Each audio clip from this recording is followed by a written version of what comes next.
ನಮಸ್ಕಾರ ಸ್ನೇಹಿತರ. ಬೆಳೆ ಹಾನಿ ವಿಮೆ 30 ಕೋಟಿ ಅಷ್ಟು ಫಂಡ್ ರಿಲೀಸ್ ಆಗಿದೆ. ಅದರಲ್ಲಿ 1200 ಕೋಟಿ ಅಂದ್ರೆ 1200 ಕೋಟಿ ಫಂಡ್ ನಮ್ಮ ರಾಜ್ಯಕ್ಕೆ ರಿಲೀಸ್ ಆಗಿರ್ತಕ್ಕಂಥದ್ದು.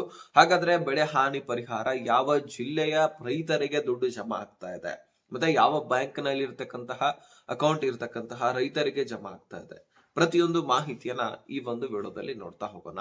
ಸೊ ಎಕರೆಗೆ 12,000 ಆಗಿರ್ಲಿ, 15,000 ಆಗಿರ್ಲಿ, ಈ ರೀತಿ ಜಮಾ ಆಗ್ತಾನೆ ಇರುತ್ತೆ. ಸೊ ಹಾಗಾದ್ರೆ ಪ್ರತಿಯೊಬ್ರು ಮಿಸ್ ಮಾಡದೆ ಈ ಒಂದು ವಿಡಿಯೋನ ನೋಡಿ. ಚಾನಲ್ಗೆ ಸಬ್ಸ್ಕ್ರೈಬ್ ಮಾಡ್ಲಿ ಅಂದ್ರೆ ಸಬ್ಸ್ಕ್ರೈಬ್ ಮಾಡ್ಕೊಂಡು ನೋಟಿಫಿಕೇಶನ್ ಆಲ್ ಅಂತ ಸೆಟ್ ಮಾಡಿ. ಈಗ ನಾವು ನೇರವಾಗಿ ಟಾಪಿಕ್ ಬರೋಣ ಸ್ನೇಹಿತರೆ. ಫಸಲ್ ಬಿಮಾ ಯೋಜನೆ ಅಂತ ನೀವು ಕೇಳಿರ್ತೀರಿ.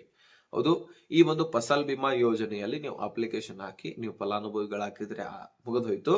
ನಿಮಗೆ ಬರ ಪರಿಹಾರ ಬಿದ್ರು ಅಂದ್ರೆ ಹೆಚ್ಚಿನ ಮಳೆ ಆಗ್ಲಿಲ್ಲ, ಮಳೆನೇ ಆಗ್ಲಿಲ್ಲ, ಬರ ಬಿದ್ದೋಯ್ತು.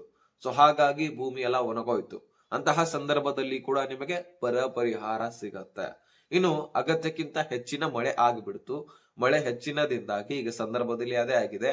ಸೊ ಹಾಗಾಗಿ ಅಗತ್ಯಕ್ಕಿಂತ ಹೆಚ್ಚಿನ ಮಳೆ ಆಗಿ ಎಲ್ಲ ಹೊಲ ಗದ್ದೆಗಳಲ್ಲಿ ನೀರು ನಿಂತ್ಕೊಂಡು ಪೂರ್ತಿಯಾಗಿ ಬೆಳೆಗಳು ಡೆಸ್ಟ್ರಾಯ್ ಆಗುವಂಥದ್ದು, ನಾಶವಾಗ್ತಕ್ಕಂಥದ್ದು, ಈ ರೀತಿ ಏನಾದ್ರೂ ಆಗಿದ್ದೆ ಆದ್ರೆ ಸೊ ನಿಮಗೆ ಬೆಳೆ ಹಾನಿ ಪರಿಹಾರ ಈ ಸಂದರ್ಭದಲ್ಲಿ ಜಮಾ ಮಾಡಿ ಕೊಡ್ತಾ ಇದ್ದಾರೆ. ಸೊ ಹಾಗಾದ್ರೆ ಈಗ PM ಫಸಲ್ ಬಿಮಾ ಯೋಜನೆಯಲ್ಲಿ ನೀವು ಅಪ್ಲಿಕೇಶನ್ ಹಾಕಿ ನೀವು ಫಲಾನುಭವಿಗಳಿದ್ರೆ ನಿಮಗೆ ಬೆಳೆ ಹಾನಿ ಪರಿಹಾರ ದೊರಕ್ತಾ ಇದೆ. ಹಾಗಾದ್ರೆ ಬನ್ನಿ ಇದ್ರ ಬಗ್ಗೆ ಸಂಕ್ಷಿಪ್ತವಾಗಿ ಸಂಪೂರ್ಣವಾಗಿ ತಿಳಿದುಕೊಳ್ಳುವಂತಹ ಪ್ರಯತ್ನ ನಾವು ಮಾಡೋಣ. ಸ್ನೇಹಿತರೆ, ಫಸಲ್ ಬಿಮಾ ಯೋಜನೆಯಲ್ಲಿ ನೀವು ಅಪ್ಲಿಕೇಶನ್ ಹಾಕಿದ್ದೆ ಆದ್ರೆ ಸೊ ಈ ಹಿಂದೆನೂ ಕೂಡ ಕೇಂದ್ರ ಸರ್ಕಾರ ದುಡ್ಡನ್ನ ರಿಲೀಸ್ ಮಾಡಿತ್ತು. ಶಿವರಾಜ್ ಸಿಂಗ್ ಚೌಹಾಣ್ ಸಚಿವರು ಕೂಡ ಅಪ್ಡೇಟ್ ಅನ್ನ ಕೊಟ್ಟಿದ್ರು. ಸೊ ಅಲ್ಲಿ ಕೂಡ ನಿಮಗೆ ಸಾಕಷ್ಟು ಜಿಲ್ಲೆಗಳಲ್ಲಿ ಕಲಬುರಗಿ ಆಗಿರ್ಲಿ, ಗದಗ ಆಗಿರ್ಲಿ, ಕೊಪ್ಪಳ ಆಗಿರ್ಲಿ, ಚಿಕ್ಕಮಗಳೂರು ಆಗಿರ್ಲಿ, ಹಾಸನ ಆಗಿರ್ಲಿ, ವಿಜಯನಗರ ಆಗಿರ್ಲಿ, ಧಾರವಾಡ ಆಗಿರ್ಲಿ, ಎಲ್ಲ ಜಿಲ್ಲೆಗಳಿಗೂ ಕೂಡ ದುಡ್ಡು ಹೋಗಿದ್ದೆ. ಅಂದ್ರೆ ಜಿಲ್ಲಾ ವೈಸು ಇಂತಿಷ್ಟ ಅಂತ ಹೇಳ್ಬಿಟ್ಟು ದುಡ್ಡು ಹೋಗಿತ್ತು. ಅಲ್ಲಿ ಲಿಸ್ಟ್ ಕೂಡ ಬಿಡುಗಡೆ ಮಾಡಲಾಗಿತ್ತು. ಅಂದ್ರೆ ಫಸಲ್ ಬಿಮಾ ಯೋಜನೆಯಲ್ಲಿ ಯಾರು ಅಪ್ಲಿಕೇಶನ್ ಹಾಕಿರ್ತೀರಿ ಅವ್ರಿಗೆ ಮಾತ್ರ. ಸೊ ಯಾರಿಗ್ ಬೇಕಾದ್ರೂ ಕೂಡ ನಮಗೆ ದುಡ್ಡು ಬೇಕಂತ ಕೊಡ್ಲಿಕ್ಕೆ ಆಗೋದಿಲ್ಲ. ಅದಕ್ಕೂ ಕೂಡ ಒಂದಿಷ್ಟು ಮಾಹಿತಿ ಇದೆ, ಅದ್ರ ಬಗ್ಗೆ ನಾನು ಹೇಳ್ತೀನಿ. ಅಂದ್ರೆ ಅಪ್ಲಿಕೇಶನ್ ಹಾಕಿಲ್ಲ ಆದ್ರೂ ನಮ್ಮ ಬೆಳೆ ಹಾನಿ ಆಗಿದೆ, ನಮಗೆ ಇದಕ್ಕೆ ಪರಿಹಾರ ಬೇಕಂದ್ರೆ ನಾನು ಕ್ಲಿಯರ್ ಕೊಡ್ತೀನಿ. ಅದರ ಪ್ರಕಾರ ನೀವು ನಡೆದಿದ್ದೆ ಆದ್ರೆ ದುಡ್ಡು ಸಿಗುವಂತಹ ಸಾಧ್ಯತೆ ಕೂಡ ಇರುತ್ತೆ. ಹಾಗಾದ್ರೆ ಅದ್ರ ಬಗ್ಗೆ ಕೂಡ ಕ್ಲಾರಿಟಿ ಕೊಡ್ತೀನಿ. ಒಂದ್ ಸ್ವಲ್ಪ ವಿಡಿಯೋನ ಕ್ಲಿಯರ್ ಆಗಿ ತಿಳ್ಕೊಳ್ಳಿ. ಈಗ ಈ ಫಸಲ್ ಬಿಮಾ ಯೋಜನೆಯಲ್ಲಿ 30 ಕೋಟಿಯಷ್ಟು ದುಡ್ಡು ರಿಲೀಸ್ ಆಗಿದೆ.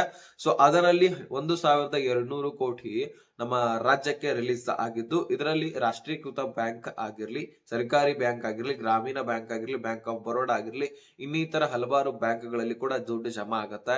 ಇಲ್ಲಿ ಬರೀ ಬ್ಯಾಂಕ್ ಗಳ ಆಧಾರದ ಮೇಲೆ ಅಲ್ಲ, ಯಾರು ಅಪ್ಲಿಕೇಶನ್ ಹಾಕಿರ್ತೀರಿ, ಯಾರು ಫಲಾನುಭವಿಗಳಿರ್ತೀರಿ ಅದರ ಆಧಾರದ ಮೇಲೆ ದುಡ್ಡು ಜಮಾ ಆಗತ್ತೆ. ಈಗ ಹುರುಳು ಜೋಳ ಆಗಿರ್ಲಿ, ಮೆಕ್ಕೆಜೋಳ ಆಗಿರ್ಲಿ, ಮತ್ತೆ ಹೆಸರು ಕಾಳಾಗಿರ್ಲಿ, ಕಡಲೆ ಆಗಿರ್ಲಿ, ಸೋಯಾಬೀನ್ ಆಗಿರ್ಲಿ, ಇಂತಹ ಒಂದು ಬೆಳೆಗಳನ್ನ ಬೆಳೆದಿರ್ತಕ್ಕಂತಹ ರೈತರಿಗೆ ಇಂತಿಷ್ಟು ಎಕರೆಗಳ ಮೇಲೆ ಆಧಾರದ ಮೇಲೆ ನಿಮಗೆ ದುಡ್ಡು ಜಮಾ ಆಗುತ್ತೆ. ಎಕರೆಗೆ 17,000, 12,000, 15,000 ನೀವು ಬೆಳೆದಿರ್ತಕ್ಕಂತಹ ಬೆಳೆಗಳ ಮೇಲೆ ಜಮಾ ಆಗತ್ತೆ. ನೀವು ಯಾವ ಬೆಳೆಯನ್ನ ಬೆಳೆದಿರ್ತೀರಿ ನಮಗ್ ಗೊತ್ತಿರೋದಿಲ್ಲ, ಅದು ಸರ್ಕಾರಕ್ಕೆ ಗೊತ್ತಿರತ್ತೆ. ಅದನ್ನ ಫಸಲ್ ಬಿಮಾ ಯೋಜನೆಯಲ್ಲಿ ನೀವು ಫಲಾನುಭವಿಗಳಾಗುವಂತಹ ಸಂದರ್ಭದಲ್ಲಿ ಎಲ್ಲ ಇನ್ಫಾರ್ಮೇಶನ್ ಕೊಟ್ಟಿರ್ತೀರಿ. ಸೊ ಹಾಗಾಗಿ ನೀವು ಬೆಳೆದಿರ್ತಕ್ಕಂತಹ ಬೆಳೆಗಳ ಆಧಾರದ ಮೇಲೆ ನಿಮಗೆ ದುಡ್ಡು ಜಮಾ ಆಗತ್ತೆ. ಸೊ ಹಾಗಾಗಿ ಯಾರು ಕೂಡ ವರಿ ಮಾಡ್ಕೊಳ್ಳುವಂತ ಅವಶ್ಯಕತೆ ಇಲ್ಲ. ನೀವು ಫಲಾನುಭವಿಗಳಿದ್ರೆ ನಿಮ್ಮ ಖಾತೆಗಳಿಗೆ 100% ದುಡ್ಡು ಬರುತ್ತೆ. ಈಗ ಎರಡನೇ ಹಂತದಲ್ಲಿ ಕೂಡ ಬೆಳೆ ಹಾನಿ ಪರಿಹಾರ ಜಮಾ ಆಗುವಂತದ್ದು. ಸುಮಾರು ಕಲಬುರಗಿಗೆ 656 ಕೋಟಿ ಕೂಡ ಮೊನ್ನೆ ತಾನೇ 1,449 ಕೋಟಿ ರಿಲೀಸ್ ಆಗುವಂತಹ ಸಂದರ್ಭದಲ್ಲಿ ಇಷ್ಟೊಂದು ದುಡ್ಡು ಹೋಗಿತ್ತು. ಗದಗಕ್ಕೆ 256 ಕೋಟಿ ದುಡ್ಡು ಹೋಗಿತ್ತು. ಹೀಗೆ ಜಿಲ್ಲಾ ವೈಸು ಯಾವ ಜಿಲ್ಲೆಯಲ್ಲಿ ಹೆಚ್ಚಿನ ರೈತರು ಇರ್ತಾರೋ ಆ ಜಿಲ್ಲೆಗಳಿಗೆ ಹೆಚ್ಚಿನ ದುಡ್ಡು ಹೋಗುತ್ತೆ. ಸೊ ಇಂತಹ ಒಂದು ಮಾಹಿತಿಯನ್ನ ನಿಮಗೆ ಕೇಂದ್ರ ಸರ್ಕಾರ ತಿಳಿಸಿಕೊಟ್ಟಿದೆ. ನಿಮಗೆ ಈ ಒಂದು ದುಡ್ಡನ್ನ ರಿಲೀಸ್ ಮಾಡಿ ಕೊಟ್ಟಿದೆ. ಸೊ ಆ ಒಂದು ದುಡ್ಡು ನಿಮ್ಮೆಲ್ಲರ ಖಾತೆಗಳಿಗೆ ಜಮೆ ಮಾಡ್ತಾ ಇದ್ದಾರೆ. ಇನ್ನು ರಾಜ್ಯ ಸರ್ಕಾರದಿಂದ ಏನಾದ್ರೂ ಬೆಳೆ ಹಾನಿ ಪರಿಹಾರ ಕೊಡ್ತಕ್ಕಂತಹ ಒಂದು ಸಾಧ್ಯ ಆದ್ರೆ ಅದ್ರ ಬಗ್ಗೆನೂ ಕೂಡ ನಾನು ಹೇಳ್ತೀನಿ. ಅದ್ರ ಬಗ್ಗೆ ಚರ್ಚೆ ನಡೀತಾ ಇದೆ, ಆದ್ರೆ ಅದರ ಬಗ್ಗೆ ಇನ್ನೂ ಬಿಡುಗಡೆ ಮಾಡಿಲ್ಲ. ಇನ್ನು ಕೇಂದ್ರ ಸರ್ಕಾರ ಕೊಡ್ತಾ ಇದೆ ಅಂತ ಗಪ್ ಕೂತಿರಬಹುದು. ಯಾಕಂದ್ರೆ ಅವರು ಗ್ಯಾರಂಟಿ ಯೋಜನೆಗಳಲ್ಲಿ ದುಡ್ಡು ಖರ್ಚು ವೆಚ್ಚ ಆಗ್ತಾ ಇದೆ. ಇನ್ನು ಬೆಳೆ ಹಾನಿ ಪರಿಹಾರ ಕೊಡ್ಲಿಕ್ಕೆ ಆಗುತ್ತೆ ಅಲ್ವಾ, ವೇಟ್ ಮಾಡಿ ನೋಡ್ಬೇಕು. ಸದ್ಯಕ್ಕೆ ಮಾತ್ರ ಕೇಂದ್ರ ಸರ್ಕಾರದಿಂದ ನಿಮಗೆ ಬಹಳಷ್ಟು ಬೆನಿಫಿಟ್ ಸಿಗ್ತಾ ಇದೆ. ಸೊ ಬೆಳೆ ಹಾನಿ ಪರಿಹಾರ ಯಾರ್ಯಾರ್ದು ಬೆಳೆ ಆಗಿದೆ, ಯಾರ್ಯಾರ್ದು ಹೆಚ್ಚಿನ ಮಳೆಯಿಂದಾಗಿ ನಾಶ ಆಗಿದೆ ಅವರೆಲ್ಲರಿಗೂ ಕೂಡ ಈ ಒಂದು ಯೋಜನೆಯಲ್ಲಿ ಫಲಾನುಭವಿಗಳಾಗಿದ್ರೆ ನಿಮ್ಗೆ ದುಡ್ಡು ಜಮಾ ಆಗತ್ತೆ. ಅದನ್ನ ಲಿಸ್ಟ್ ಅನ್ನ ಬೇಕಾದ್ರೆ ಮತ್ತೊಂದು ವಿಡಿಯೋದಲ್ಲಿ ನಿಮಗೆ ಬಿಡುಗಡೆ ಮಾಡಿದ ತಕ್ಷಣ ತಿಳಿಸ್ಕೊಡ್ತೀನಿ.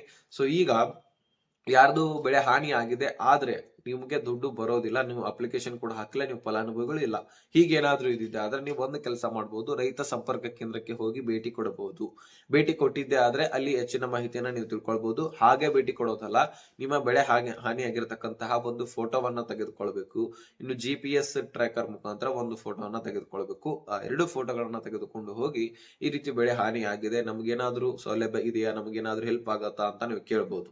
ಅಂದ್ರೆ ನಾನು ಕ್ಲೂ ಕೊಡ್ತಾ ಇದ್ದೇನೆ ಅಷ್ಟೇ, ಕೊಡ್ತಾರೆ ಅಂತ ನಾನು ಹೇಳ್ತಾ ಇಲ್ಲ, ದುಡ್ಡನ್ನ ಕೊಡ್ತಾರೆ ಅಂತ ಹೇಳ್ತಾ ಇಲ್ಲ.